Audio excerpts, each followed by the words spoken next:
মানে আমি বুঝি না যে একটা হিন্দু ইন্ডিয়া আজকে বাংলাদেশের চেয়ে অধিক আত্মসম্মান বোধ রাখে।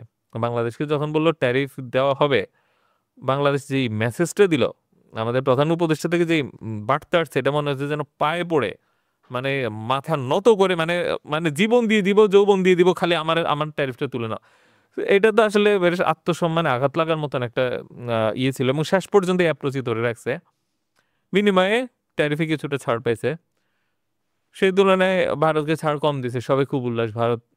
কিন্তু তারপরে বললো ভারতকে যে তুমি যদি রাশিয়া থেকে এই তেল না তেল কেনা বন্ধ না করো, তোমার দেশে কৃষির উপর ভর্তুকি বন্ধ না করো, আর আরেকটা কি জানো তো আমার মনে পড়ছে না, তো তাহলে আমি কিন্তু ডাবল করে দিব।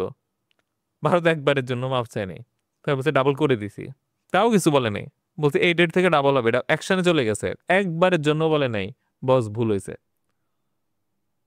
দেখি হিন্দু ভারতের আত্মসম্মান বোধ, সাহস, আমেরিকার এগেনস্টে চ্যালেঞ্জ করার ক্যাপাবিলিটি যে বাংলাদেশের চেয়ে বেশি থাকে, এটা মুসলিম হিসেবে আমার জন্য লজ্জাজনক। এবং তার চেয়ে বড় ব্যাপার হচ্ছে, এই কথাগুলো যখন বলি সবাই বলে না বাংলাদেশ তো আসলে আমেরিকা নির্ভরশীল, ভারত হয়তো আমেরিকা নির্ভরশীল না, কথাটা ভুল। ভারতের যে পরিমাণ এক্সপোর্ট আমেরিকায় হয়, সেটা বাংলাদেশের চেয়ে বেশি। তো এই কথা বললে বলে কি যে না ভারত তো বড় দেশ, বেশি হবে, এটা আসলে অত বেশি না। কিন্তু না, পার্সেন্টেজ ওয়াইজ বাংলাদেশের এক্সপোর্টে যত পার্সেন্ট আমেরিকায় যায়, ভারতের এক্সপোর্টে তার চেয়ে বেশি পার্সেন্ট আমেরিকায় যাচ্ছে।